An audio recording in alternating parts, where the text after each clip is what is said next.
Welcome to Slayerfest 98. I'm Ian Carlos Crawford. With me, Ashley K. Smalls, and we also have writer for Nerdist. Maryam Ahmad. Hello. Hi. Hi. How are we all doing? We are here to talk the Marvels. I do feel like it is important to point out, I know the movie's I think I read it's the worst box office performance. Is that true? Did either of you see that? It's the lowest. Yes, the lowest. Yep. Which is a bummer. And Ashley, I think you just quote tweeted this today. It is important to remember the strike and they could not promote it. Because and this sounds corny, but I really would have loved a press tour with the three of them because I feel like it would have been really fucking charming. Because Aman Vellani is always so charming and I don't know. I think it would have been fun, right? Yeah, I mean, I think it was basically just a fun movie. So I feel like, and they do give actual chemistry with each other. They do. Even that one photo that we got when the movie was first announced, and we never really got a photo with all of them again, has more chemistry in it than some of the movies that we've gotten recently. Yes, I would agree with that. So I guess, I think that's important to remember for numbers is that. Also, and we were talking about this before recording, I quote tweeted a video of Brie Larson talking, and Maryam, you say again where that came from, because I didn't actually know where the study came from, where she talked about statistics of reviewers. Yeah. So from what I remember, this was 2019, end of 2019, where she was giving this speech at this gala that was focusing on women, and she was the keynote speaker or something. But she specifically cited her thing was my movie, it wasn't solely because of that. Obviously, she wasn't saying that either, but she was talking about how her film and then many films after that were featuring women specifically in lead roles were panned. But the thing that she pointed out was that a lot of these reviewers, a staggering majority of these viewers and these critics that were rating it were straight white men.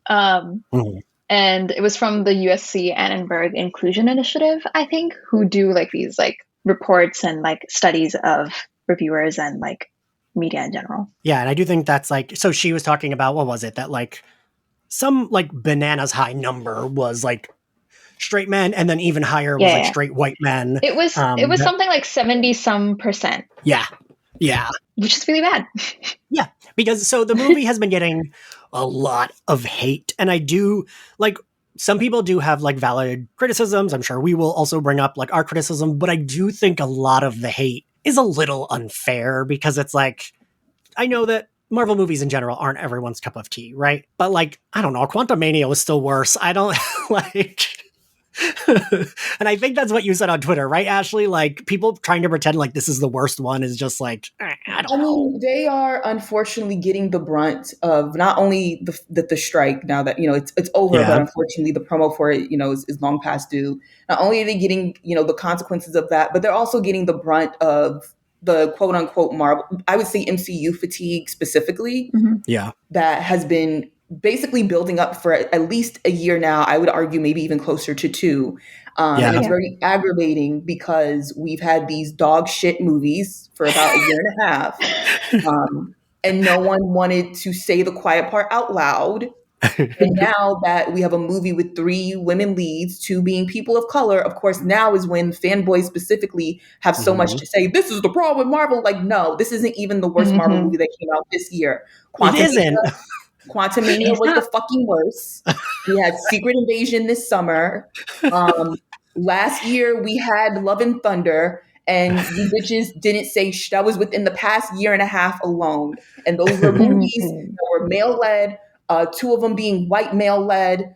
And of course, even when it comes down to Love and Thunder, but it was because they had Valkyrie and blah, blah, blah, blah, blah. And it's we're not going to sit here and act on the very long list of shit that was wrong with Love and Thunder, Valkyrie or Jane Foster on that list.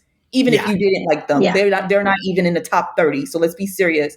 And it's just very aggravating because now, especially after that Variety piece, everyone's taking that energy and gearing it towards the Marvels. And it's this is the buildup of a lot of shit that unfortunately they unfairly have become the target of, that really does not have a lot to do with them. So it's very extremely frustrating because once again, just like the first Captain Marvel movie, we can't talk about we will here, but like in general, you can't talk about the real criticisms around these movies because people are going to take it as a sign to be misogynistic. And it's like, Yup. no.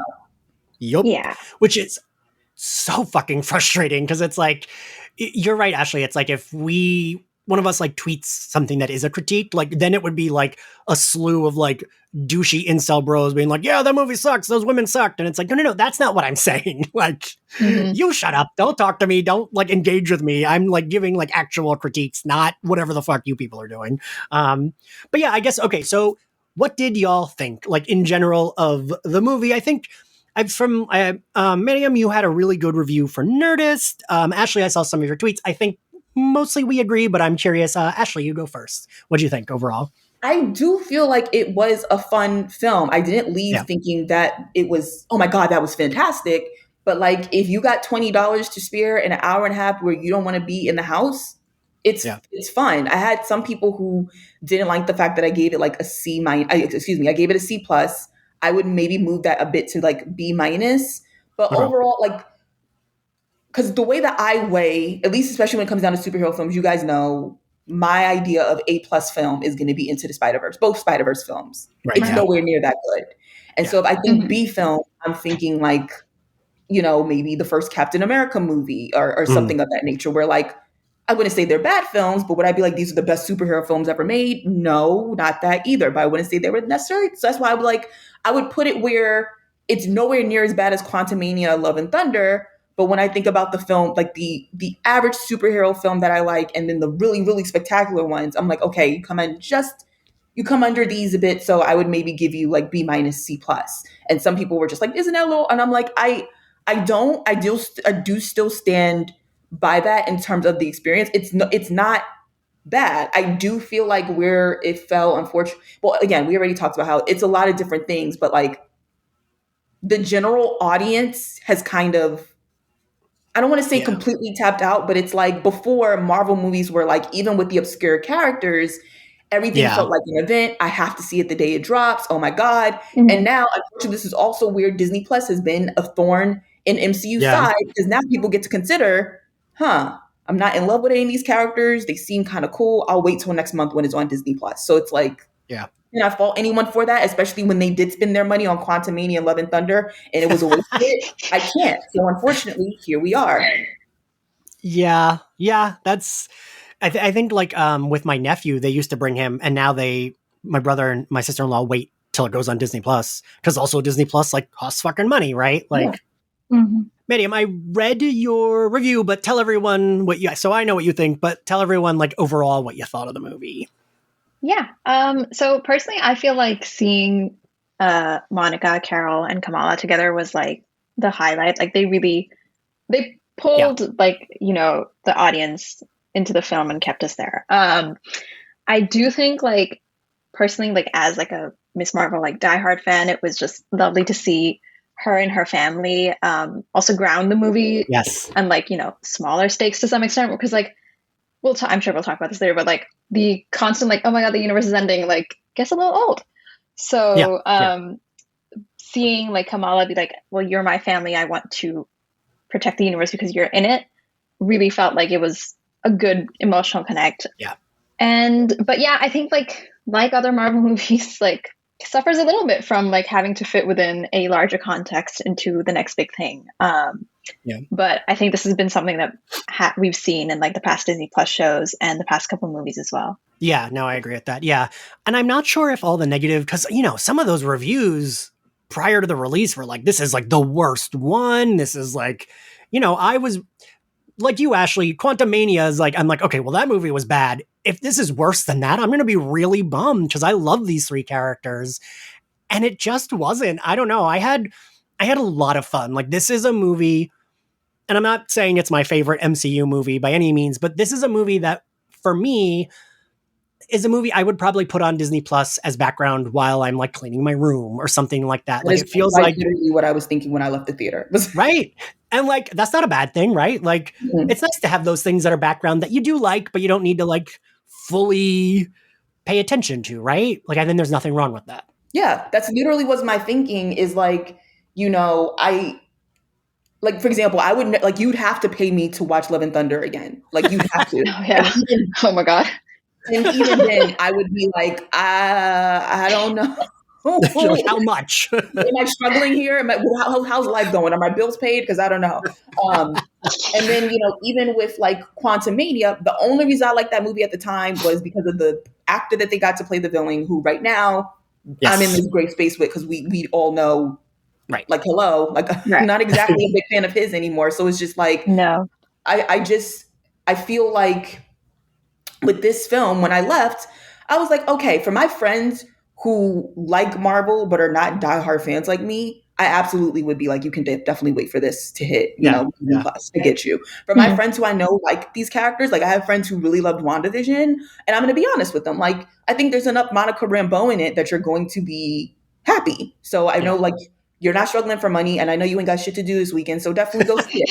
So, like, it's that type of That's thing. such a good review, Ashley. It's like, like comparatively, Guardians of the Galaxy, I went to my friends, was like, we have to all go see this. Literally my cohort, when I was still in school at the time, we went and we saw Guardians of the Galaxy. Like, we were literally spread out, because even though it was like day 2 or 3 of the movie, it was still a pretty packed theater. So we weren't even sitting next to each other, but like, it was that good where we were like, all right, let's go see it again, because it truly was, that movie genuinely felt like art. Like, I would say it easily made my top 10 of MCU films, probably a little bit closer to the top even. Yeah. And if someone asked me for like best films of the year, I would have to put Guardians of the Galaxy Volume 3 on it. It was very clearly a love letter from James Gunn to both the fans, saying bye to the MCU, to these characters. And he found a way to give them enough space to both let this be their goodbye if they wanted it to be. Like Zoe Saldana has said, she's kind of done with Gamora. Yeah. But enough room where if 5 years from now they decided to come back, they could, Yes. So it was really beautiful and well done. It was truly art. Like, I would peer pressure my friends to see that. I wouldn't peer pressure my friends to see the Marvel, but I would not like, don't ever see this even when it's on Disney Plus. It's not worth it to even see for free. It's not that deep. Yeah. Fair. Yeah. I just wish because you're right. It's like, there is some superhero fatigue, but like, the previous MCU movie was like maybe one of their best, I think. And like, I rewatched that movie recently when it like first dropped on Disney Plus, but it was after my mother had died. So I fast forwarded literally every part with the animals. I was like, no, we're going to skip these scenes. Like, and I still enjoyed watching it, but I was just like, oh no, I'm going to cry too much at that. Let's not watch those parts. Because they really do hit, right? The emotions are there.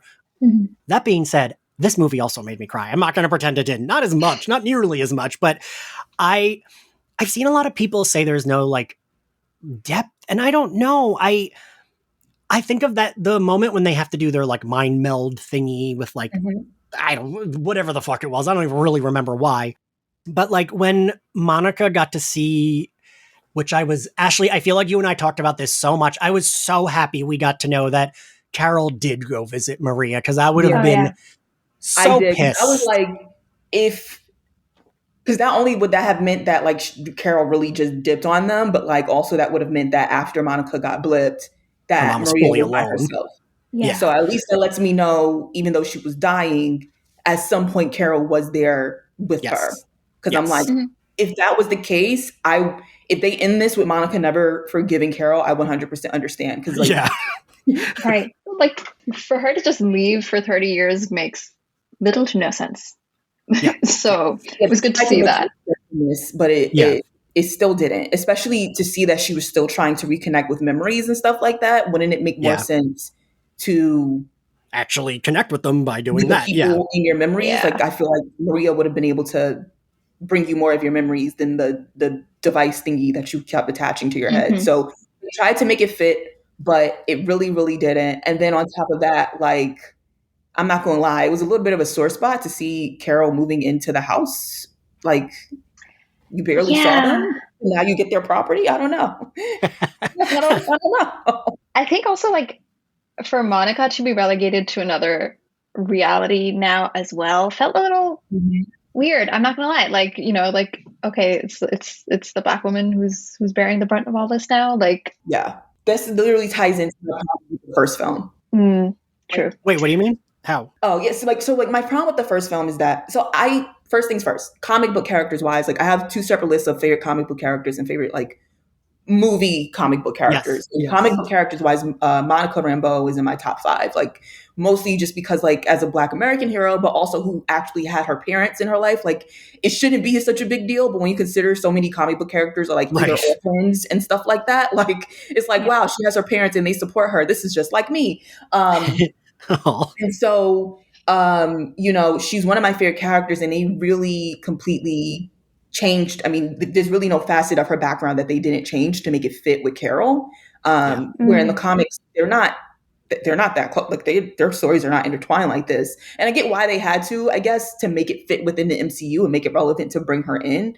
But in the first movie, they very much made this Black family the outliers, or I shouldn't say outliers, but like these just tools to give Carol a decent background story that was, I guess, semi-interesting, and it was very infuriating to me. But I never really talk about it much because people, would dogpile on that movie. I just didn't want to give them more. I wasn't trying to be part of the conversation of misogynist, basically.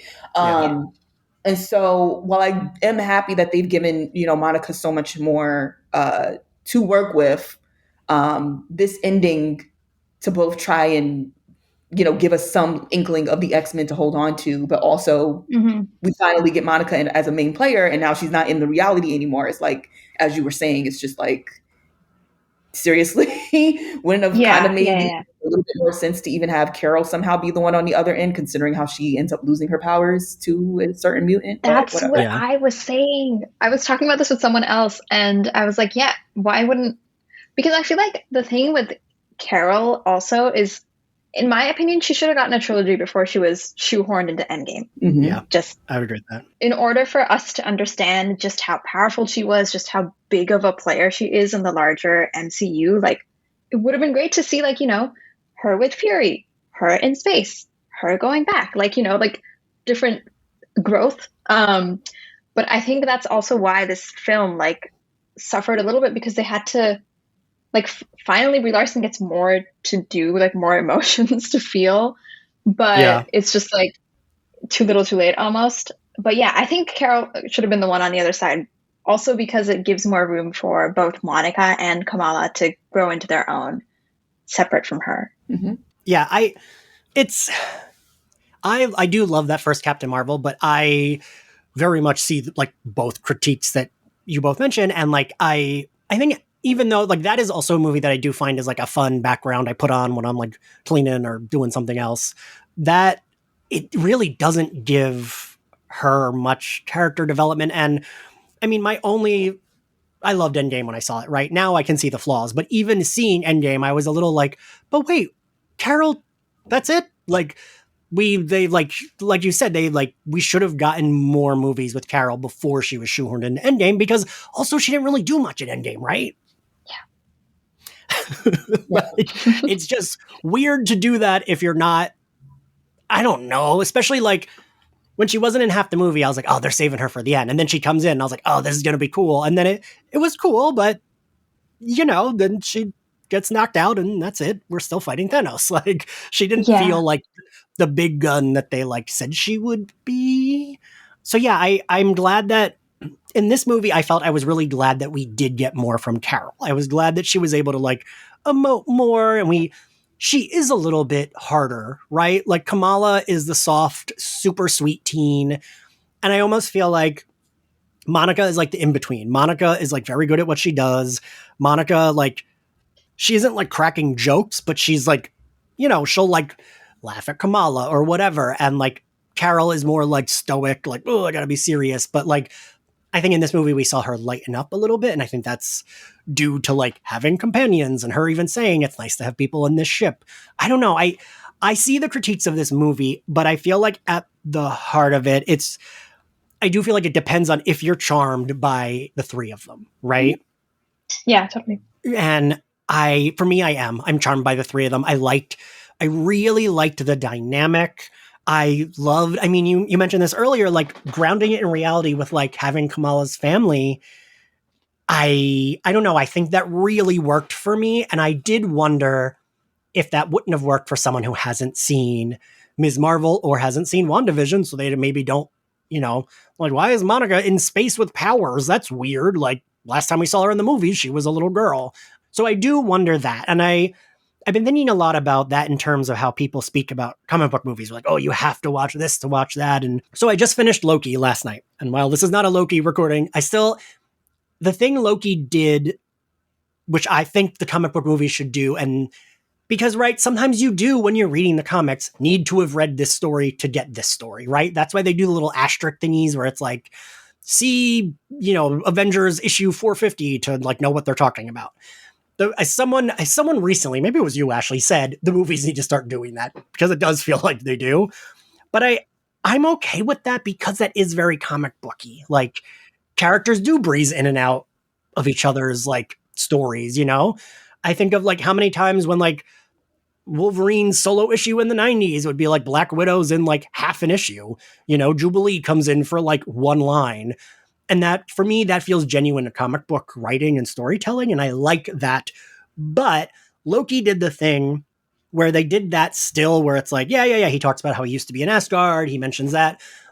But, and no spoilers, but they have a giant thing happen at the end. Did either of you finish Loki? No. Nope. I'm going to tonight. But okay. I mean, you could. I mean, I know what happens though. Okay, like, so I'm gonna not spoil, but there is a big thing that happens that like one part of my dumb nerd brain was like, well, wait a minute, what's everyone else doing while this is happening? And then I was like, Ian, shut the fuck up. Like, it doesn't matter. This story is this story, and these are the characters in this story.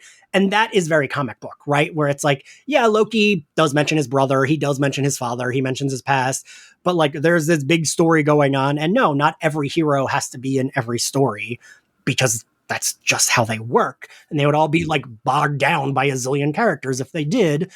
And I think that's like the MCU could start doing that. Like, sure, if we want to have like something, it doesn't always have to fully the story itself tie into, it's almost kind of soap opera in comic books where, right, there'll be this world ending thing that's happening as like we see the X-Men having dinner in New York City and like they fight Pyro. But like in the Avengers, New York City, the world's ending. But it's like, yeah, that's fine. Like we can have both because maybe they're not at the same time, right? I mean, I think I'm mostly basically agree with you. I feel also that, of course, it's hard for them to do that because, of course, these are real life, people, right, and they'd have to drop in and all this other stuff. I think we may get a little bit of a feel of that in Echo, ironically, because we already have, seen like people like Daredevil are going to possibly be in it, right, and stuff like that. And we kind of saw a bit of that, ironically in Hawkeye when we got to see Yelena and it's that starts to feel a bit like the comic books of this random person comes in, has this one issue kind of not dedicated to them, but plays a significant role in this issue. The way Yelena came in, it was a significant role in like all of one or two episodes, but still got to feel like a good part of the show type of thing. So I feel like, and then also, they were able to link it to Thunderbird. So it's like, this didn't even have anything to do with that, but we're getting, so it was there. It's possible, but it's going to be a little bit harder. But I do feel like on some level, that's how it's supposed to work. But I do get a little nervous because unfortunately we have a subsection of this fandom that just ties their entire identity to like old characters that they don't want to let go of. And so I worry a bit about like basically anytime, certain characters come in, people only showing up because they want that character they loved when they were 15 years old to always be there. And it's like, well, you're 31 now and you're balding. So maybe it's time to let that go a bit and, let new characters get some space. So that would be where my concerns would be a bit there. But I do I do agree with you for the most, especially with the new characters, I think. Yeah. Yeah.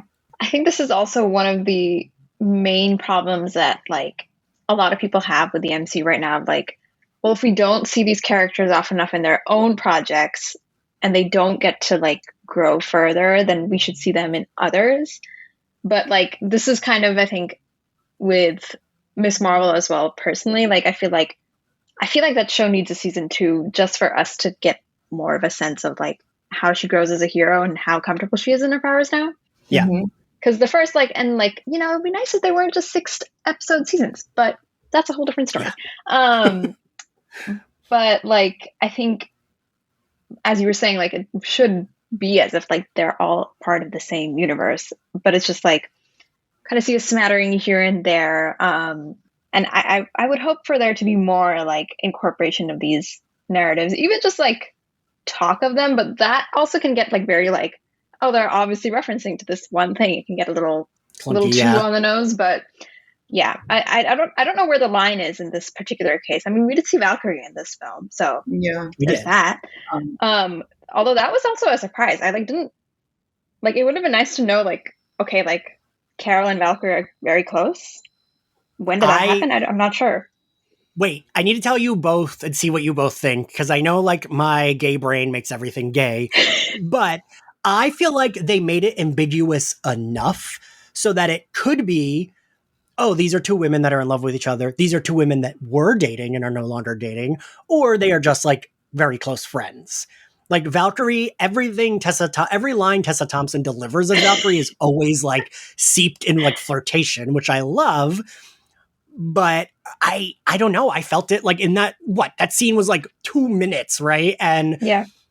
even their kiss, it was like, okay, these could be two people who are in love, but they're being professional because like they're like at work, quote unquote.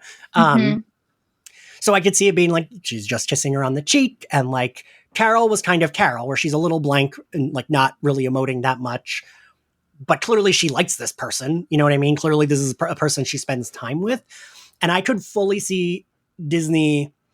You know, I mean, we got our first big gay hero like reveal in Eternals, which was a movie that kind of was like, pfft. And I thought that character was well done. I will not pretend. I did not like that movie, but I did think he was well done. It was Fausto, right? Was that the character? Yeah. I forget their names. Yeah. Yep. I thought his scene was really well done. I liked that he had a husband, a family, but was still like, you know, the fact that he created the atomic bomb, we will not address, but like the family home shit, I was like, okay, this is good. This is nice. I like that they are kissing. There's no ambiguity to it.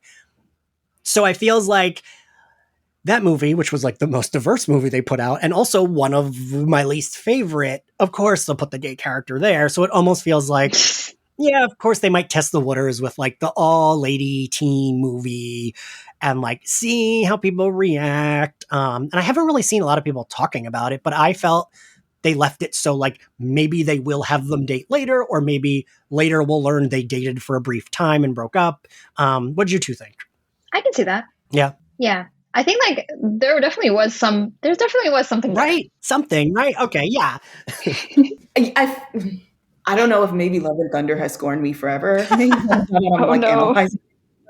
I just feel so. Look, Valkyrie and Carol have gotten shipped a lot in terms of the fandoms. Yeah. So it kind of just felt like a throw for the ones who do ship them to give just enough for them to be happy with, without leaning into it too much. Because considering the fact that like the closest that they've ever, I mean, we talked. I think I actually did the Love and Thunder one with you, where all they did with Valkyrie was let her kiss a woman's hand, and then even when it comes down to Carol and Maria, we never. I mean, shit. Until literally this week, we thought, you know, Carol just dipped for 30 years and never came back. So it's like, even with the closest, you know, relationships we got, the closest we really have is Fastos, which I feel like was really more so their attempt at I'm going to say Oscar bait, and I hope that's not like, I feel like, because that's what they thought they were doing with Eternals. Like they thought that was winning film. And when it ended up not being it, I feel like everything just got tossed into the fray. And so while I feel like I don't want to call it baiting, because I don't think that's necessarily what it was. I do just feel like I've given complete hope in them ever actually leaning into anything like that, just because at this point they've had about damn near a dozen opportunities, mostly with Carol or Valkyrie, and have avoided it completely. So I just feel like it was just enough to keep people like us happy and guessing and literally sitting here to like, could they have? And like that's what they want, you to be able to say they could have, without them ever having to confirm whether they did or not, so that we can convince ourselves we got queer representation, but give them just enough deniability so that when someone who's upset says something, they can say, well, they're not dating. So it's like, I don't want to give Disney that. I fully understand that rant, because I'm going to give you both my very insufferable, like, animated Disney rant. So, like, every time on social media, because, you know, Disney's done it 1,000 times, like, their first gay character, like, every other year, there's always people who are like, oh, actually, this character in this animated series from the 90s was clearly gay. And I'm like, I am not giving them credit for us reading that character as queer. There's absolutely no way I'm giving a company credit for having, like, any sort of LGBTQ character that was, like, coded or that, like, could be read as queer. Like, unfortunately, you know, if it's not to bring up whatever, but I always go back to Buffy, right? In Buffy, we had Willow. She was explicitly said she was a lesbian. And then in the last 2 seasons, we had Andrew, who it was kind of like, he's not really saying he's gay, but we could assume. That's the only time that I will, like, say I don't mind if a character is like, you kind of have to, like, see. Because, like, it was during Apocalypse. Of course, he's not going to find a romance. The actor is gay. Maybe we were just reading into it. But if we already have established queer characters, I'm okay with, like, some of them being like, ooh, are they or aren't they? But there's no way I'm giving credit to just having are they or aren't they? You know what I mean? Does that make sense? Or is that, like, me being, I don't know, is that me being a buzzkill? No. I think, yeah, it makes complete sense. I think for me is just with, if it maybe was any other company that has actually given a shit about, you know, real rep, I'd give them probably more grace. Marvel, I'm just done. After Love and Thunder, where they literally called it a gay film, and then we got what we got. I'm not at that place anymore to be looking too into anything. I think, because my main thing, even with the Rambos, I was like, if you're going to erase Frank Rambo, if you're going to change Monica's complete story like this, then at least, you know, either completely lean into it, or, you know, then, you know, or give a better justification. And then they still gave us, you know, Maria and Carol are besties, and no real explanation for why Monica's entire backstory of having the family unit that she had disappeared. Because having Carol, who disappeared on her, supposed to now fill in this father figure role. I'm like, that's just as much a stereotypical father that a Black woman has as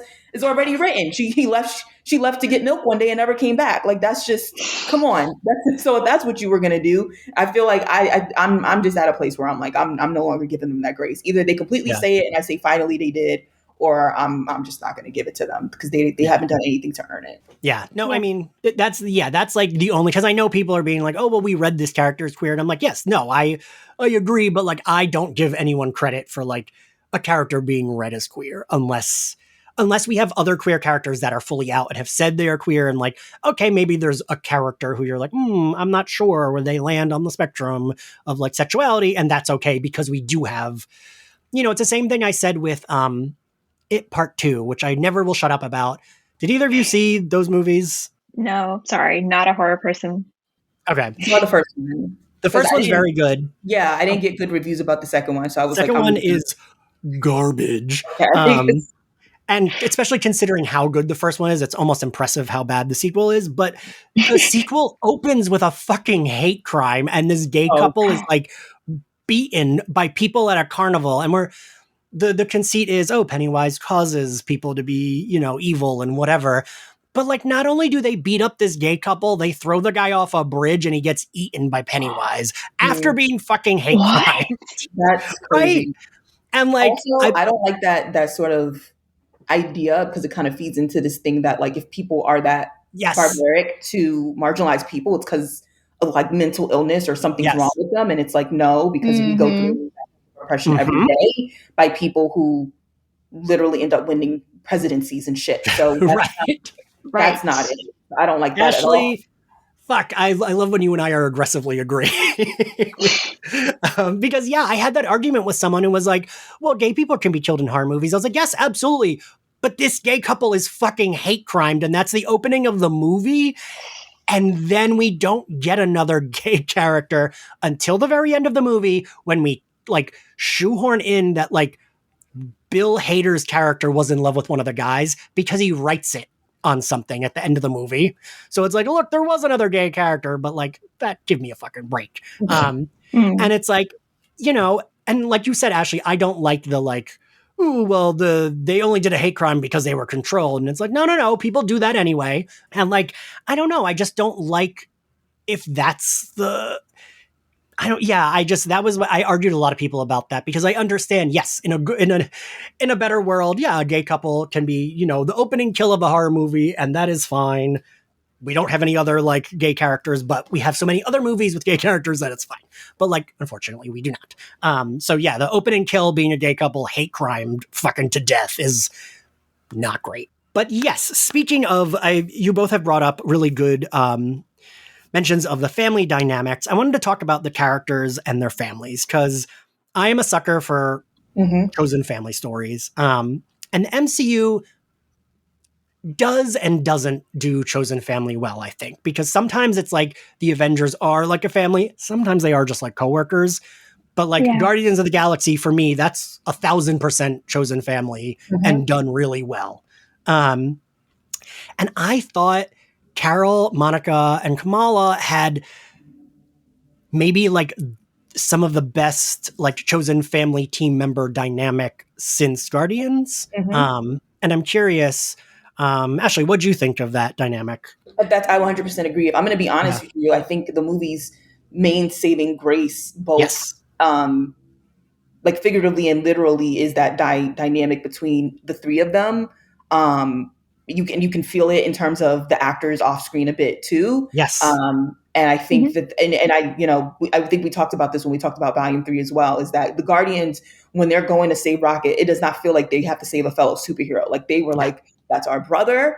Everybody get the fuck on this ship. We're about to just start blowing stuff up until he's safe again. Like even, I'm a Chris Pratt hater to my core. But when he broke down those 5 seconds when we thought Rocket was gone, I was like, they gave that raccoon more emotion than the Avengers gave Natasha when they found out she wasn't coming back.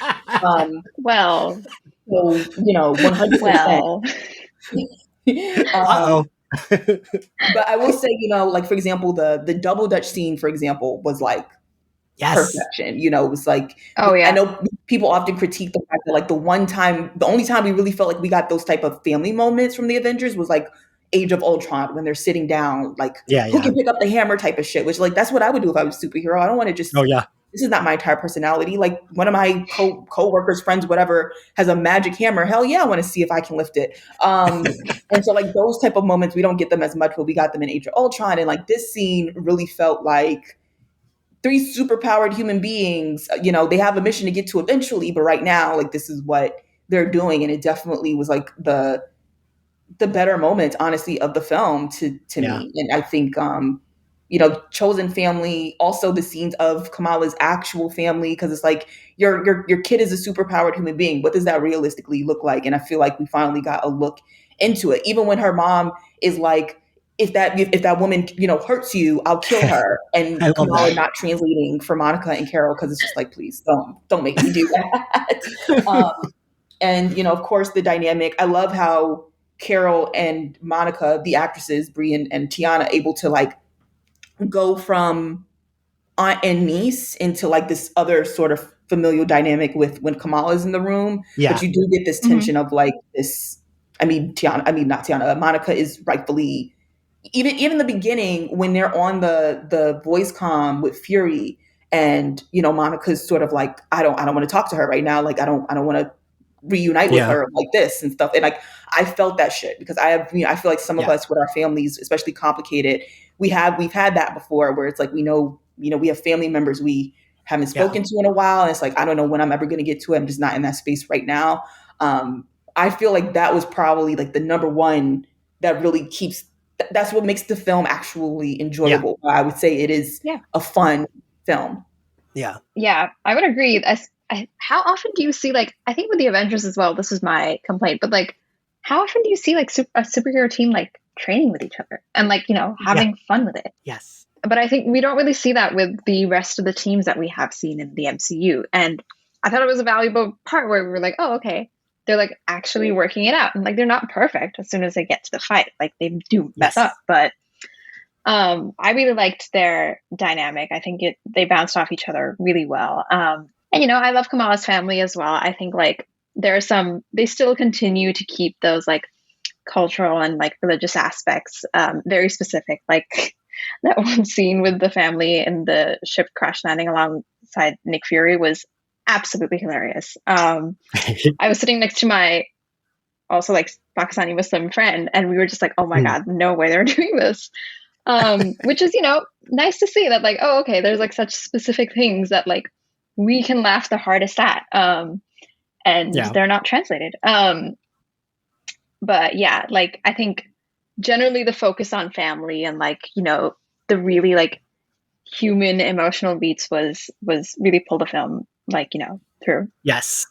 That's why I do think like it does rely on you being charmed. Like I can see if someone doesn't love even one of these characters, I could see them being like, the movie didn't really work for me because I don't love Carol. I don't love Monica. Like, all right, then I can buy that because like I do love the three of them and I'm very charmed by their dynamic. I do want to talk about Kamala's family because I really didn't think we would get this much of them. I thought, what we saw in the trailer when like Carol's in the house and then Monica's talking to them, I was like, oh, we probably get that one scene of her family and that's it.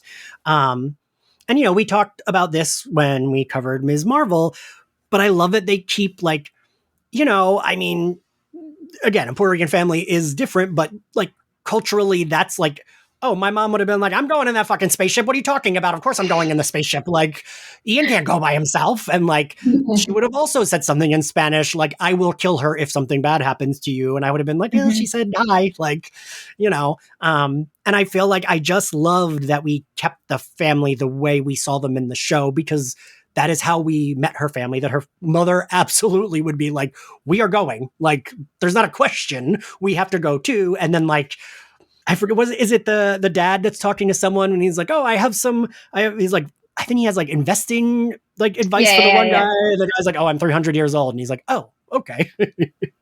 Like I loved seeing her family. Even if we hadn't gotten the show, I think that's important to show like this teen girl has like a family that supports her, right? Because, even if we didn't get the show, she still is a teenager. She still is a kid. So yeah, it makes sense that her family would be even more worried about their daughter who, is a superhero in Jersey City, but isn't like fighting Thanos, is going into space. I could understand like me as a parent being like, I'm a little worried that my, teenage child is going into space to fight aliens when she's just like, maybe like stop some robberies in town. So yeah, I really liked that. I was so charmed by everything with the family, and I liked seeing Nick Fury have to be the one that's like kind of like ushering them around. I don't know. I also think they played off Nick Fury really like no nonsense mom having to talk to Nick Fury. Just, I don't know. That worked really well in my brain for me. I don't know how either of you felt. Definitely. Even the scene when they're with I know they're not actually cats, but when the brother is praying and Nick Fury is like, are you praying? It's like, don't stop. We need all that. Yeah. I think it was definitely a better comedic reflection of how Nick Fury can still have this like leader, serious component to him while still, kind of in a way in this film serving as some comic relief to an extent as well. So yeah, I absolutely loved that dynamic. I think it also is a realistic portrayal of like, because I feel oftentimes when we see these movies, at the end of it, we are sort of like, where the fuck are their parents? Because it's like, yeah, you're a super, like there's a decent balance with Aunt May and Spider-Man now, even, right? We do see Aunt May. Aunt May went out because even though her nephew is a super powered individual, he needed help. She wasn't running away. She didn't care. So it's like, I feel like realistically, those are the portrayals because that's what a parent figure, that's what your parent would do. So I feel like even though I was shocked to see them in it for so long, I do feel like, at least in my opinion, it wasn't overkill because I'm just like, what responsible family unit lets their kid go into space and isn't being overbearing and checking in on them? Especially one as tight as the one we saw in the show, right? Exactly. Yeah. I don't care if you're Captain Marvel. Like she dipped on her niece. I don't know what she'll do for you. I think the sibling dynamic between Kamala and Amir is still very accurate. Like, the way he's like willing to show up for her, but still like tease her relentlessly. So sibling of them. But yeah, I really like that. I think like I was saying before, like it really helps to ground these people beyond just like the universe ending stakes, because we've seen that like often at this point. And I think that is where, like, especially with, we haven't even talked about the villain yet, because she, like, you know, for good reason. But I feel like she could have been elaborated more and just like felt more like a plot device, being like, oh, there's a universe threatening, like, you know, situation. We need to go handle it. But there could have been more like commentary, I feel like, on this is getting away from the family stuff, but like there could have been more commentary on like Carol's like, you know, incredible power and her just going in like without thinking and acting. Yeah. But yeah, I think the family dynamic has been done really well to like also keep us engaged with like, okay, yeah, like they're actual people who we should care about. Yes. Beyond just like, you know, massive destruction going on and we don't really see the impacts of it. Yeah. Yeah. So I guess we'll jump to our villain whose name is evading me. Does anyone remember? Dar-Ben. Mm-hmm. Dar-Ben. Okay. Every critique I've seen of her, I'm like, yeah. I mean, I just feel like, but again, this movie gets the brunt of like, that's very typical in the MCU, right? Like, yeah.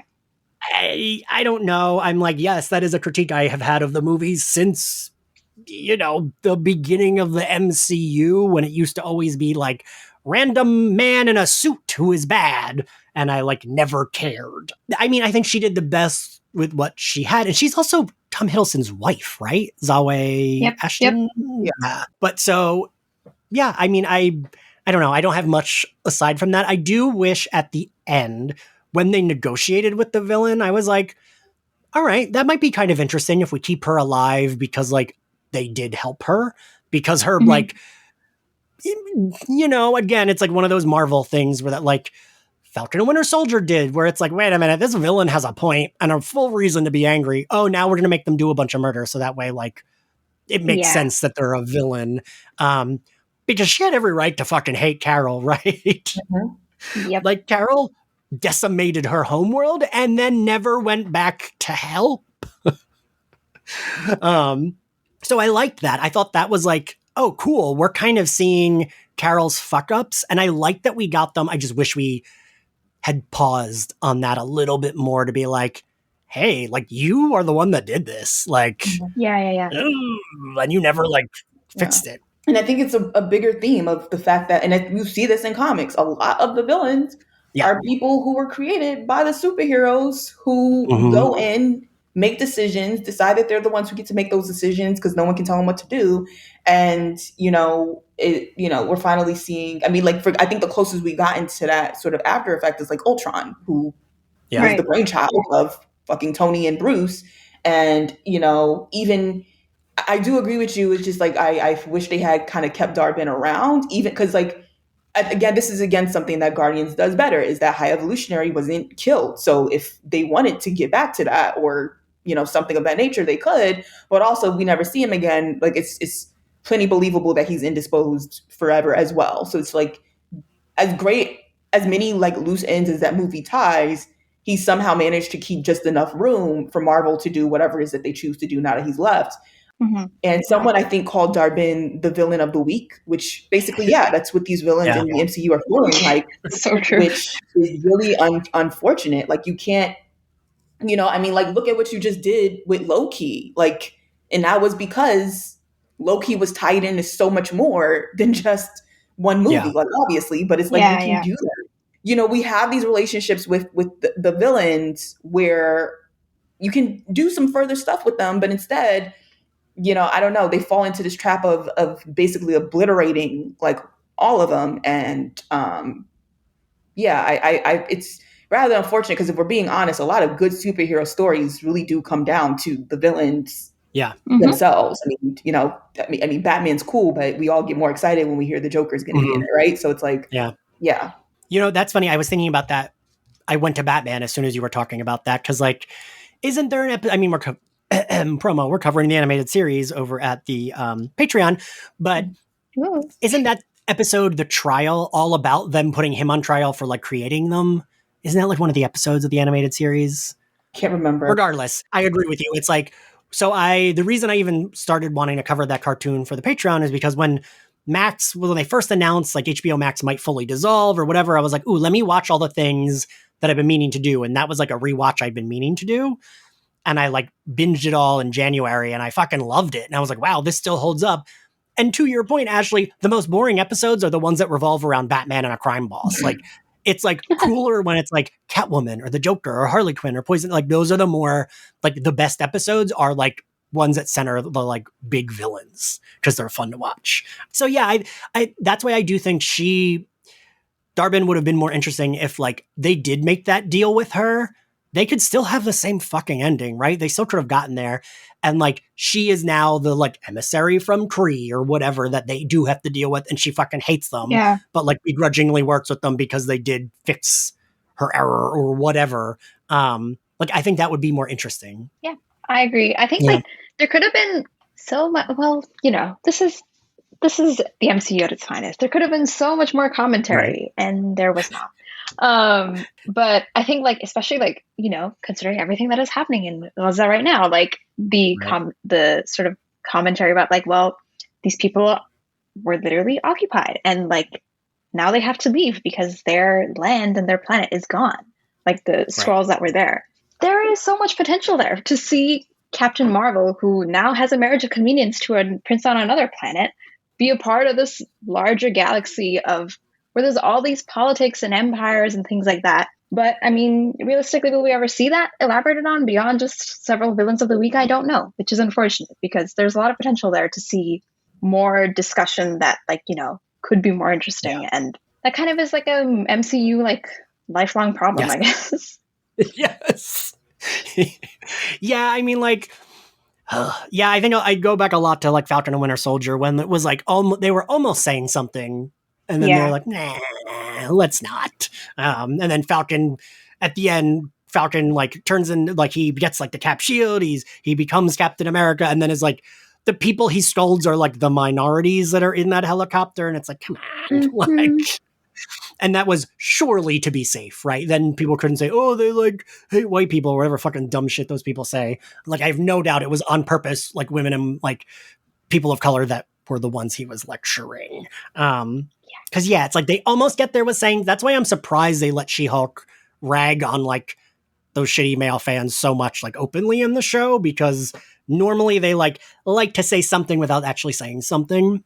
But and also to your point of they could have, I think, and I know people don't love Captain Marvel and they feel it like is like military propaganda, but I feel like Captain Marvel surprisingly a little bit more, at least like kind of like touched on like people villainizing immigrants.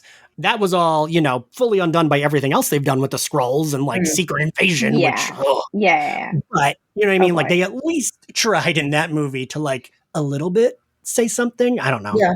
I mean even this movie with the Skrulls and their home and it being destroyed, and his reply to her, you know, when she said you have to get your people off the planet or whatever, and she was like, we don't have anywhere to go, which reflects a lot. So it's you know, that is quite literally the story of many of people who have came here just to be told by others, go back to your, you know, it's like, do you know the position that so many people who have had to travel to find a new home that they've been in? So it's like, even this one I would say was able to touch on that. And I say that to an extent because we know that this movie is as Disney, who of course has played its right. So, but I just say that to say that in terms of the larger story around people who I know will go to see, who may see this film, or, you know, even going back to like the first movie of people who have immigrated and things like that. I do feel like that allegory was definitely touched on. It's still a representation to an extent, even in this film. But, you know, I think it basically just, there's certain things that could have been better. You know, Disney Marvel, whichever, it has a good tendency to like touch on things. Just, I mean, this goes back, of course, to me bitching about Falcon and Winter Soldier. It's like, let's touch on it just enough, as you should, just enough, and then we're gonna completely move on. Like, this is nothing, because it's like, still, it's just like, so what happened to those Skrulls that are now in Asgard, and also how's Asgard doing? Because last we saw them, didn't look like they may have extra land to be given away there. So how's that gonna work? But we'll just get to it in 6 years from now, whenever they decide to reference it again. Right. It's funny. Like, it's like they, I just learned my like racist side of my family was like, we knew this. I've known this since growing up, that like my dad's family, portion of them did not love that he married my mother. My dad is everything white. My mother was born in Puerto Rico. One of his cousins told him, well, your parents didn't like you marrying a foreigner. And I was like, oh my God. Like, Puerto Rico is literally part of America. What are you talking about? Like, there are still people who think that way today. I know. Yeah, there really are, right? Like for example, my second favorite comic book character is Miles fucking Morales. Do you know the conversations I have to to let people understand he's not half immigrant, that both his parents are from America? Because he's Puerto Rican and Puerto Rico is in the U.S. So many people don't know that. American character. It's still 2023 and we still have the conversation. So stupid. So let's move on to Kamala in general. I've seen some people like not be too happy with the like feeling, and valid whether I felt that way or not, like that she was a little bit too sidelined in the movie. I loved her. I thought she did have development, but I'm curious what y'all thought. Like I did like, we end up with her starting her own Avengers, whether they'll be called Young Avengers or not, is to be seen. But for me, that felt like her coming into her own. But I'm curious, Maryam, what do you think? Yeah, I think the main thing was like her fangirliness, like, and like they pulled it back, like I feel like just at the right time, but they could have done it more. But like it was it was a lot of like, oh my God, like I'm like, and like of course she is a fangirl, like she's obviously going to act like that. But in a movie where we're supposed to see some like movement, it felt like there could have been just a little bit more. But I'm leaning towards a more optimistic view that with this new team that she's going to be leading, and like the potential for that to show her as a leader, because Kamala is a leader in the comics. Like she always has been, champions and like part of several teams and all that. But I think there is that like potential. It's just like, how optimistic are you that like the MCU is going to do that? That is totally subjective. That is very fair, yes, because like Ashley, like you just said, the Skrulls are living in Asgard. Maybe we'll address that in 6 or 7 years. So who knows? And also, just for people who aren't from like in the comics, and we kind of saw this in the movie as well, where Kamala sort of has this awakening when she because she visions these characters. These are her universe's idea of celebrities. Then she becomes a superhero. She starts meeting these celebrities, and it becomes the perfect representation of never meet your hero, of never meet your type of thing. Because slowly she gets to this place of like, I don't want to be like them. Yeah. And so we started to see that just a wee bit especially when the first time they really worked together, and Carol says, we save who we can save. And so that sort of like idealistic vision that she has of Carol in her head starts to get deteriorated just a little bit, because now it's like she has a very real, now she's starting to get a real understanding of what being a superhero is, and how it's not always the rainbows and being a girl boss. Like she's kind of made Carol out to be in her head. And so I do think that I can see them leaning towards that. But to be completely fair, in Kamala's early comics, she 100% really is a fangirl, and like literally telling Wolverine about the fan fiction that she wrote about him. Like it's she. So I understand for some people who maybe aren't familiar with the character or love the character, I can see why it may be annoying to them, but like Marvel did do a good job in that. That is her characterization.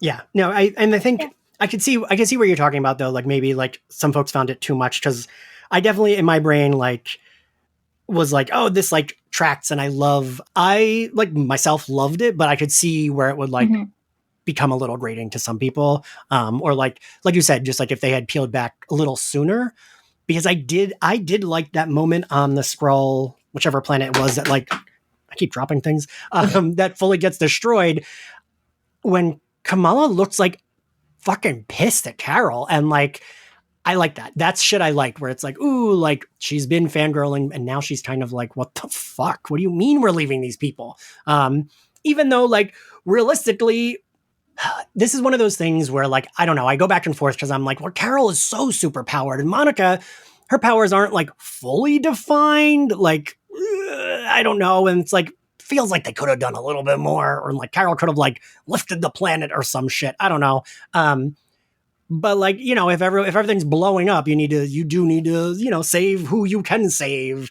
Mm-hmm. So it's like, I kind of get that, but I also would be really upset to be like, I see these people still running, like, and we're leaving. Are you kidding me? So I don't know. I liked that it didn't fully like vilify Carol, but you understood why Kamala was like so disappointed in her hero, because to her, Carol could never do any wrong. Carol will always save the day, always save everyone. So for me, I liked the lead up to that of like the look, and God, Aman Vellani is so good. The like blank look on her face, right? Like I was like, oh, you poor little angel. I'm so sorry that like you're going through all this shit and you're like a fucking kid. Like, God.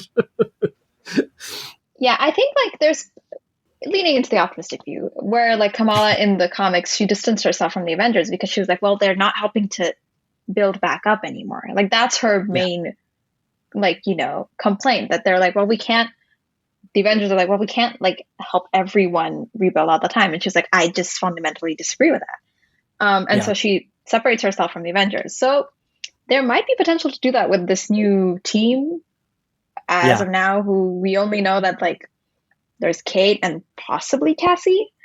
So I'm curious to see, I'm actually very curious to see where that goes and Me too. What that ends up becoming. Because that could be very intriguing to see exactly what a new generation of heroes would do.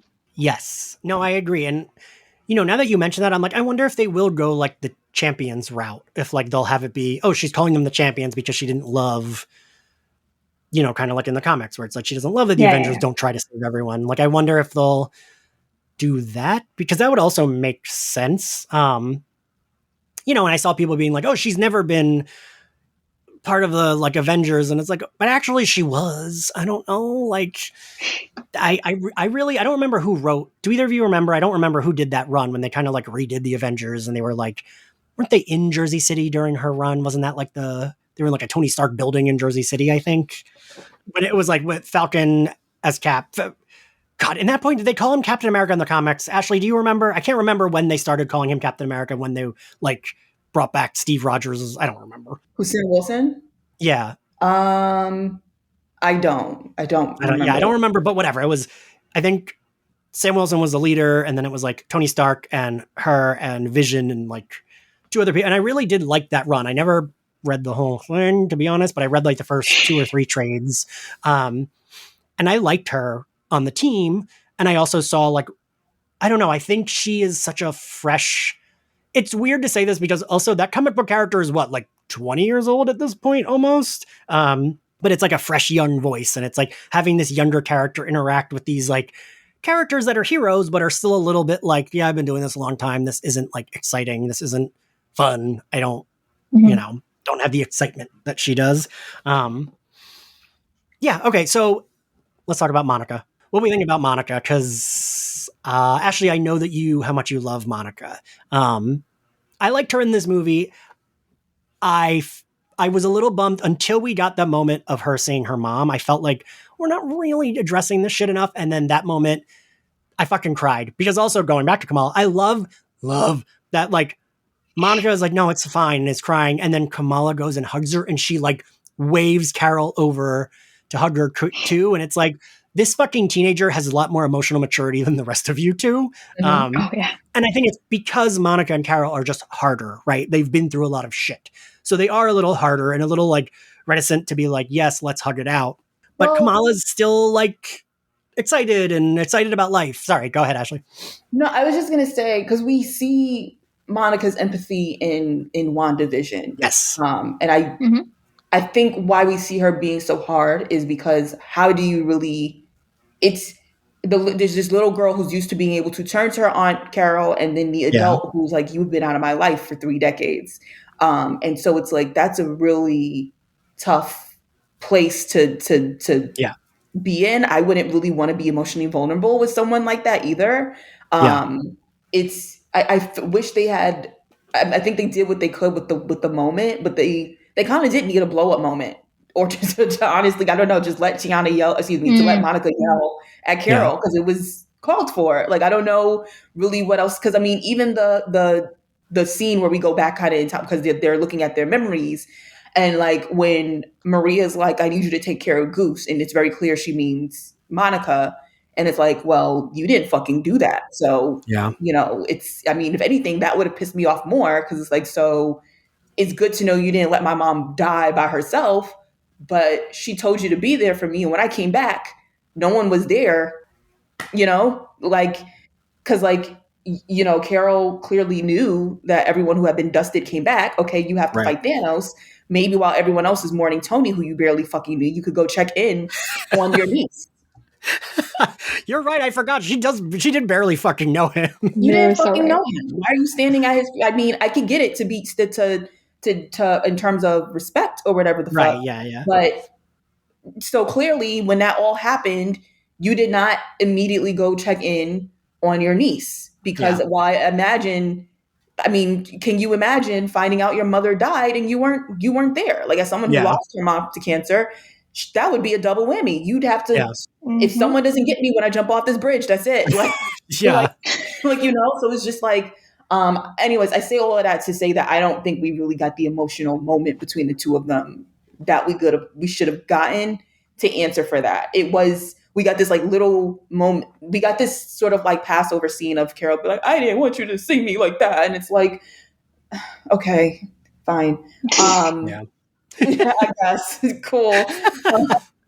So it was, but that being said, I think Tiana Paris does fucking phenomenal job. She is so good. Yeah. Makes me even more frustrated that we get so. I do think we got a good number of her from here, but I think it maybe goes back to what Maryam was saying earlier. It was one of you said about Carol should have been brought in earlier. So we could have gotten more, because not only would that have meant more from Carol, that would have meant more from, if you are going to tie Monica's story in here, that means we would have gotten her earlier. And, instead of us finally looking like, this movie's going to end where their stories can maybe be developed somewhere. And instead it's like, oh, and now she's trapped on the other side. So I guess we're just going to, breeze past the fact that she got all of, 20, 30 minutes with her aunt again. It's just, so I love her down. I don't know what the future, I mean, am I allowed to skip to the post-credit scene? We will talk about that, but yes, if you want to briefly, but we're going to go to Carol and then we'll talk about that. That's so we'll get to that later. The only thing I was going to mention is that emotional beat. I did, when Monica sees her mom and starts like crying, I was like, man, this like hurts. And I thought we like breezed by that too fast, where she's like, oh shit. And it's like, haha, look, there's like which I will not say anything bad about because I still loved that, but I wish we had like stayed on that emotional beat for a little bit, where she's like, I'm seeing my dead mother again. I did not get to say goodbye to her. Like, holy fucking shit. And like, we kind of like undercut that emotional beat with our cameo, but whatever. What do we think of Carol in this movie? I really do like Carol Danvers. I know some people feel like very strongly, and of course a lot of those are the incel bros, but not even, I know some people that are not and still don't really like her. And they feel like they don't give her enough of like a character, that like she's kind of like a flat character, but I like that. I don't know. And I thought in this movie they did a pretty good job of like advancing her with giving her some emotional beats, but still showing that's kind of how she is. That's kind of how she goes through life. She's not someone who's like emoting too much. And I'm okay with that as a character. Like, I'm okay that that's like part of her character, is she doesn't emote that much. And I'm okay with, in front of Monica, in front of Kamala, she will a little bit more. She's willing to do a hug. She's willing to like bring these two into her like circle and into her fucking spaceship where there's been no one else. And I liked, for me, that was like a tiny bit of character growth that I did like. I definitely like her more in this movie than I did the first one. Although, to be fair to the first movie, the whole idea was that because she was basically being controlled, she was therefore stoic because they didn't want her to know who she Right. truly was and stuff like that. So I give some leniency there. I did love her a whole lot.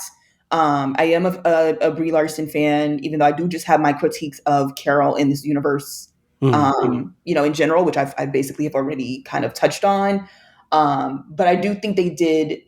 I overall think her characterization here was good. The storyline, I guess, maybe is where it's like, what kind of Carol are we really getting? One minute it's like she doesn't emote too much, the next minute she's singing on another planet, and so it's like, and don't get me wrong, loved it, but also, I guess maybe it's like try to keep in line with the theme of just like, for example, Ragnarok was a really complete like route than the Thor that we've gotten from the first two films, right? But they did a good job with keeping like giving Thor this comedy arc with giving Thor this sort of breath of fresh air personality where he isn't just talking in Shakespeare sonnets the entire movie, but like still keeping some of the parts of, especially like when he's able to use his power without the hammer and stuff like that, taking down Hulk, taking down all the people on the in the bridge scene and things like that. Even there's this moment of Loki looking up like, finally my fucking brother is back. So I know what was going on with you 20 minutes ago. And so it's like, I feel like there's a way to keep in line while adding some breath of fresh air to a character, and I don't feel like they did that completely well with Carol. And trying to add a new dynamic, it was like, it sometimes would feel like we have a different character in certain scenes, and then we're back to the Carol we know in other scenes, if that makes sense. Yeah. I think I would agree. Because like I think we see her carrying the wariness of the years she has spent like in the galaxy, and so that kind of explains to some extent like her kind of seriousness and whatever. I think personally, I've already mentioned this, but like I feel like the most interesting thing is her grappling with her power and like understanding the consequences of it, where like even Fury is like, okay, don't just like go in there, and she's like, that's not really how I work. But like it seems like she learns a little bit more like by the end of it, with the help of Kamala and Monica, of course, like that, like, okay, maybe she shouldn't just like dive head first into something. But I feel like that was the most interesting thing, because like the first movie she spent like kind of like, okay, very confident, self-assured, but like in a previous context, but and now we see like a little bit of a tinge of doubt, which is interesting. But yeah, I agree that like there could have been more like lingering on it, but then trying to fit her with that like other dynamic of the of Kamala and Monica, and then the very fun scene on that other planet where she's in a marriage of convenience. I feel like there was a lot going on, but they couldn't. Carol's character couldn't quite catch up. That's fair. I guess we should talk about that marriage of convenience. It was so weird and wacky, but it landed for me. The singing almost went on too long, where I was like, ooh, am I going to hate this? Because I had a friend be like, is there really a musical part in that movie? I was like, yeah, but it works in context. It almost doesn't, but it does. Ashley, did you hate it? I feel like maybe you hated it. I didn't hate it. I would say I guess they made it work in context, but it was like, if someone said they felt like it felt out of place, I'd be like, you're not completely wrong. But yeah. I think it does go back into whether you love these characters or not, because I feel like if you do, then the wackiness can work for you. And if you don't, you want everything to make sense. And in that case, I can see it making less sense for you, because the whole theme of it all was supposed to be that when Carol realized what was happening, Darbin is targeting the planets. That means something to me. So when she attacked the Skrulls, it made sense. When she attacked Earth, it made complete sense. And then it's like, so now you're putting in this random planet that we've never really heard of before and saying that she married into it some way. And I don't know if maybe this is me being too much of a pessimist and going back to they didn't really lean in with Carol and Maria. So it started to feel like, let's put her in a heterosexual relationship that's not really sexual, but also gives us enough, again, deniability to be like, no, what do you mean? She's in a relationship with him. Yeah. So it's like, especially when this character has been so queer coded in definitely the first film and then this film. So it just felt like I don't know. I'm like, it seems like y'all had to come up with a random third planet to mean something to Carol, and this is how you did it. But I thought it was a cute scene, and the character they got to play, the prince, is fine as hell. So I'm not. Yeah. I didn't have like some like this was terrible type of thing. But again, when I look at it, when I take me loving like these characters to an extent out of it, for the general audience, I can see them being like, wait, now there's a planet that matters that sings to each other. So I can see that. I have one question though. Is that man dead? Like they left that planet and I Oh. was like, wait, like are they all dead? That's a good question. My critique is that there's some plot holes here. Like she don't even call in. Like, you're the princess. Did you even FaceTime? Right. Like, hey, y'all good? My God. FaceTime. Like when they left, Yeah, I was we like, really wait a have minute. no idea. Yeah. And like, I think Ashley, we did talk about this with Guardians of the Galaxy 3. At least that they were like very clear, like, ooh, yeah, those people all died. Like, fuck. And I was just like, oh man, they just left another planet for most of the people to die. And then we're having this hug moment when they landed, and it's like, bitch, there are people with no water. Yeah, I was like very like, are they dead or is it just like they just took their water? I'm not sure which. But yes, let's talk about the ending. I love Kamala doing exactly what Nick Fury did, but with Kate Bishop. Made me so happy. And I like immediately knew what she was doing, right? Like the moment we saw Kate walking in, I was like, oh my God, we're fucking doing it. This is great. And Kamala like trying to stay serious, but like clearly also having a great time, which I feel like is also Aman Vellani trying to stay serious, but having a great fucking time. Just, it made me so happy. I don't know. What'd you all think? Agreed, 100%. Yeah, I agree. Like it was so, as soon as it started, I just like started giggling because I was like, oh my God, this is too funny. But yeah, I think I'm really intrigued to see where that dynamic goes of her being like, oh my God, like I'm on a team, but like, oh my goodness, I'm so excited versus like actually doing the work. But yeah, I'm intrigued to see where that goes for sure. Yeah. Mm-hmm. Yeah. I think, just of course now, at least we know, I mean, we've known for a while because like the past like 2 years of MCU projects has right. either been centered on a young character or there's this random young character that ends up being in it, whether that was, of course, Hawkeye or them bringing in Yelena for Black Widow. And, they've been very clearly showing us these characters who are affiliated with either Young Avengers or Champions. So now we know for a fact that that's where they're geared towards. And then of course the building of it mirroring in a comedic way the Nick Fury building of the OG6 Avengers is really funny. So yeah, and it was I think this might have been the one cameo I didn't know was going to happen in the film, and it hadn't been spoiled for me. So I was also just happy to finally, like, as soon as I saw Lucky, I was like, oh, hold up. How did we randomly end up in Kate's apartment? When we saw Lucky, I was like, am I stretching? Is that the dog from Hawkeye? I really was wondering if I was like, just like doing too much. But then no, yeah, it was so nice to see her. So yeah, speaking of cameos that were spoiled, Ashley, I don't know if you remember, this is going to be the same shit I said for Multiverse of Madness. Facebook, unfortunately, I still have Facebook for the podcast, always suggests me the weirdest fucking posts. Earlier in the week, it suggested me a post from like some dumb clickbait website that I could not tell you what it was even called. And the headline said, Kelsey Grammer's Beast comes back for the Marvels cameo. And I was like, I saw that and rolled my eyes, and I was like, "There's no way that's true." Yeah, right. I was like, for several reasons. One, if there's one person I thought would not take their role back, I thought it would be Kelsey Grammer. No, he was an excellent Beast. Don't get me wrong. Like on the money. If there's one thing X-Men films did pretty damn well, for the most part, they casted their shit perfectly. Everything else sucked. But so I was all on board with that. But I just also thought I don't think he would take the role. And then 2. I was just like, but how the fuck are they? Because the only thing I could think of when it comes to X-Men and the Marvels was I know that they made Kamala a mutant, and I know Rogue takes Carol's powers. So I was just like, how are they going to randomly make that fit though with the plot that we know has happened? Like if they had said Rogue was in the epilogue, I would have been like, huh, I can see it. Right. Yes. So they're foreshadowing or something like that. So when they said Beast, I was like, that's random as fuck. Although I will say one thing, there was a rumor like a year ago that the reason why they haven't touched the X-Men really in any capacity is because they have to keep the old actors until like 2026 or something like that. And considering the fact that every X-Men that we've gotten so far has been the old actors, whether that's Patrick Right. Stewart as Professor X, or now Kelsey Grammer as Beast. I'm like now 100% convinced that rumor must be true. Yeah. Right, because it's their contracts, right? Their contracts Yeah. like still bled into. Yeah. No, I think you're right. I think it probably is.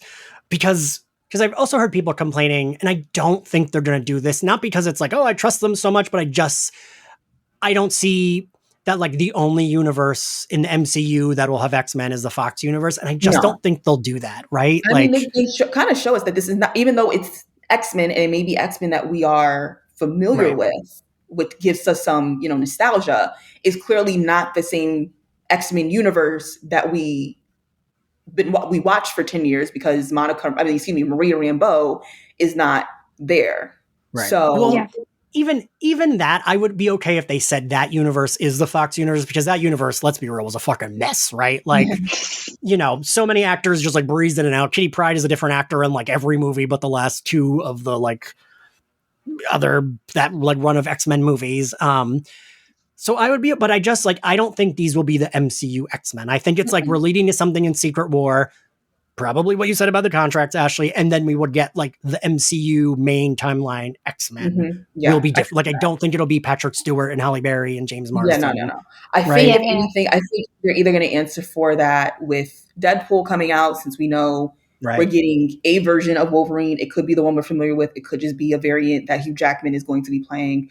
And it's either going to be answered for in Deadpool or in Secret Wars. And I could see them, especially now with all the Marvel fatigue, how are they going to get their dedicated fan base back? I can see them maybe scrounging around to do some quick cameos there, since they can get away with a lot in Secret Wars. But I do think that when it's all said and done, when we get the official X-Men, it will be completely new characters, because I do think that at some point X-Men will be the face again of MCU, and they're going to want people who are going to be around for a while. Yeah. I think like the incorporation of Kamala as a mutant in the comics was maybe not so well done, but that's a whole other rant. But I do wonder, it did feel a little, aside obviously from like Maria Rambeau being there, it did feel a little tacked on. Like, oh, we need people to be invested in this movie because of this post-credit scene. Maybe that's just me being super like cynical, but like I don't know. I don't even know like who Maria Rambeau is as this. Is she just another is she another Captain Marvel? Is she another like version of like Monica's powers? Like, I don't really know where that is going. I think she might be Photon. I think she might be Photon. I think that's okay. That makes sense. Since we got Captain Marvel and Multiverse of Madness, I think this is Photon. Right. You're right. But yeah, it just like I was a little taken aback that happened. But I mean, I'm excited for the potential of it. Yes. Also, I've heard mixed things. I loved that he looked, for me, just like he looked in the 90s animated series, because like my like galaxy brain, stupid, annoying nerd theory is like, because they're bringing the animated series back, I'm wondering if they're going to like mush together the Fox movies and the animated series and try to make that the like whatever alt timeline X-Men universe we're getting. Because I think he looked just like he looked in the animated series. So I thought he looked fucking great. But I've heard people say they think he looked like really like dog shit CGI terrible. But I thought it like looked like the animated series Beast, so I loved it. I don't know. Ashley, what'd you think? I'm in the in-between of both what you're saying and them. Because it's very quick, like, but I also understood it the minute I saw it, because I was like, yeah, the only way they could get Kelsey Grammer back is if they were like, we'll CGI you and you don't have to sit through 3 days of makeup. Yeah. Because I'm like, there's no way. I'm like, and this even goes back to, when Jennifer Lawrence was Mystique. Like, that's why she was like, please kill me off in this movie. I don't care. Keep your money. I don't want to sit through this makeup anymore. So I was like, immediately like, it doesn't give you the same realism as when he sat through the makeup in the actual X-Men films. But I feel like it worked for two reasons. Also, why I was really cool with it is because like it did give me the ambiance of a different kind of Beast, even though it's familiar with the actor, which made me feel like even though, we're seeing X-Men, it does feel like a different kind of X-Men from the ones we are used to. And then also I was just like, I'm happy Kelsey didn't have to sit through more time with makeup than the actual scene was, because that would be terrible. There's no way. Like, he's more than rich enough. I would have been like, nope, I don't need to be there. I have my Fraser money. Don't bother me. But yeah, so I get where they're coming from. I feel like this just comes from a place of like people who feel like if you're going to bring my old favorite characters back, then go all the way, which I get. But also, people, come on, we gotta maybe let it go just a little bit. Like, yeah, CGI is going to take place here. Maryam, what do you think? Yeah, I did not watch the 90s animated series when it was out. Obviously, I was not born yet. But rude, but don't bring that up. How old I am. sorry. I watched it. Thank you. But yeah, I think like I honestly it was like a 30-second cameo. Like, he talked for like barely any time. I don't know what people expected aside from that, honestly. Like, I'm sure they'll put more work into it if he appears properly, but like I think it was a good teaser. I was like in the screening and like literally everyone was like in shock.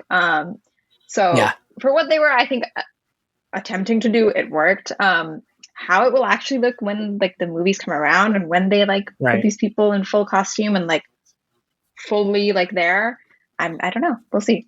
Yeah, that's fair. I cried at that scene just because I was so excited, and I was like, I love the X-Men so much. And I was just like, and it's so funny that I saw that spoiler, rolled my eyes, was like, there's no way, and put it out of my brain because I thought that was so stupid. The idea that Kelsey Grammer's Beast would be the one X-Men that comes back and is in this movie. And then I was like, oh my God, that weird clickbait headline was right. Which, Ashley, if you recall, is exactly what happened to me with Multiverse of Madness. Yeah. I read that like, all about the Illuminati and that they all die. And I was like, give me a break. Scarlet Witch isn't killing all those people. She's a hero. Why would they do that? Blah, blah, blah. And thought it was stupid. Told people I read that rumor and then had inadvertently spoiled the movie for like 4 people because I thought, why would Patrick Stewart come back to get his neck snapped by Scarlet Witch? Are you fucking kidding me? That's stupid. Yeah. And then it was stupid, but we still got it. No, I was going to say, like, don't think it's not stupid just because it happened. All right, well, we're at the end. So favorite scene, Ashley? I'm gonna go with the first fight scene where they're first switching. I love that scene.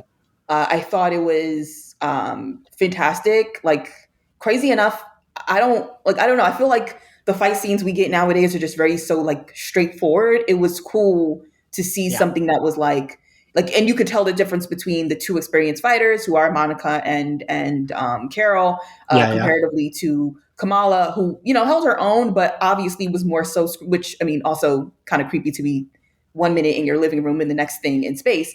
And then, but also just the role that even the side characters played there between like her parents, like hitting them with a mop and the mom really getting some hits in and like even protecting the dad and stuff like that.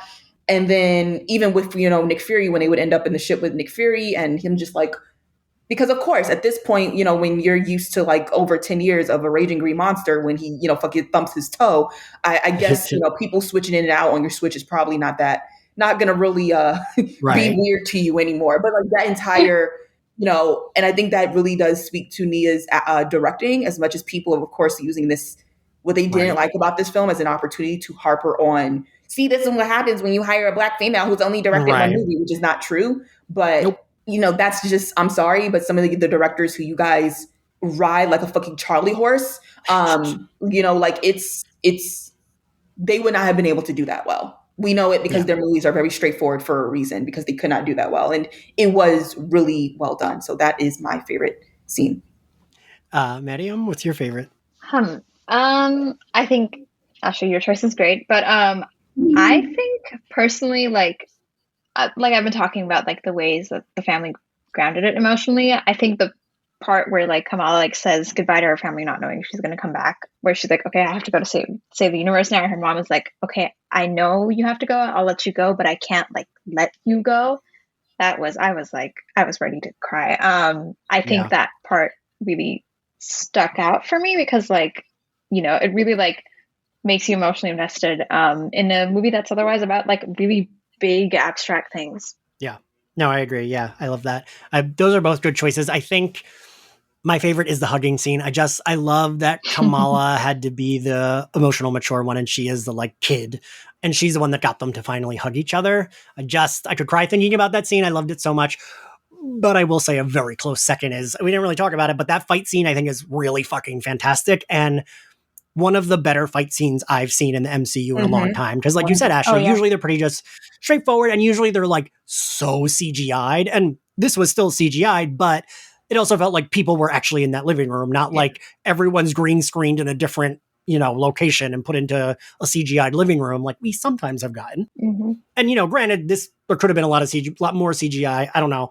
But it felt like, yes, Carol is in this living room with Kamala's parents who are like also fighting for their life. I did love that the mother got in some good hits. I was like, yeah, fucking get them. Good for you. And I just liked, and ever since I was a kid, this is what I really liked. Like in the X-Men was always my shit, right?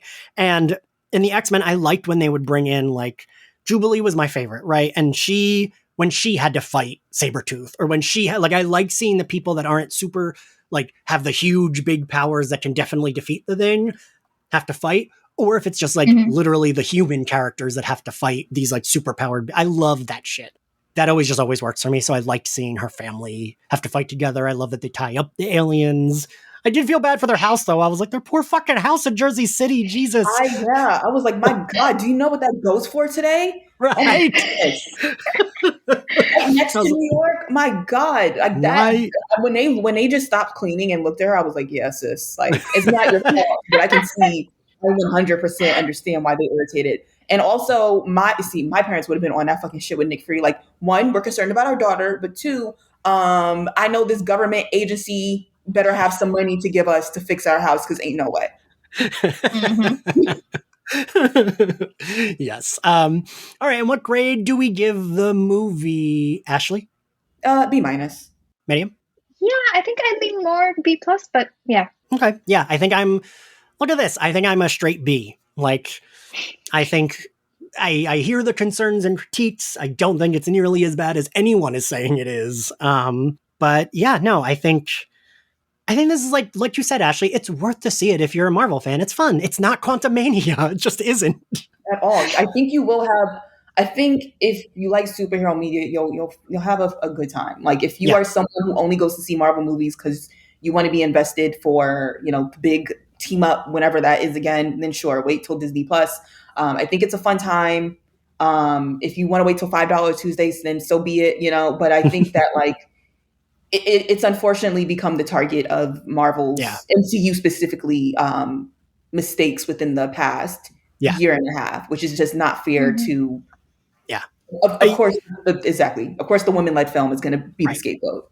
Right, and I, real quick, I saw the New York Times review headline was literally, "You've seen this movie 32 times before. This is the 33rd," and it's like, no, like not at all. It's a very different film. What the fuck are you talking about? Excuse me. Yeah. No, why am I saying excuse me? What the fuck are you talking about? It's very different. If anything, you could critique that, maybe a little bit more room to continue with that voice so people can understand how it was different. I say that in between because I think like it being shorter was also a plus because like I do too. Yeah, you weren't able to complain about it being, it went too long or whatever. Yeah. But like Love and Thunder very clearly was trying to reiterate what Ragnarok did, and they fucking failed. Quantumania was very clearly trying to bring some sort of like Avengers level threat to it, and it fucking failed. And even with Secret Invasion, they quite literally told us in the marketing they wanted to try and recreate the Winter Soldier era, and it fucking failed. So it's like we have all these things of y'all basically trying to do over again what you've been doing and not knowing how to do that and doing it poorly and terribly. And now giving that critique to the one movie that successfully, I would say, did a good job of being different.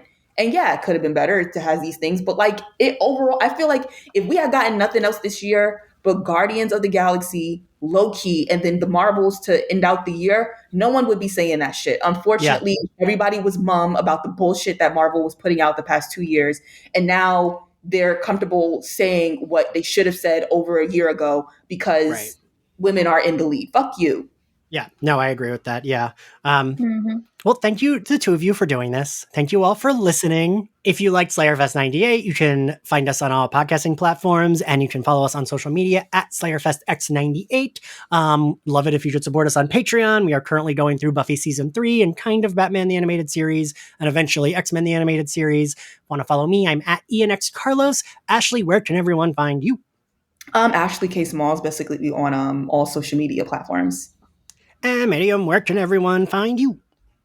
I am at curious_Maryam, Maryam, on all social media. Cool. And we will see you all next time. Bye. Bye.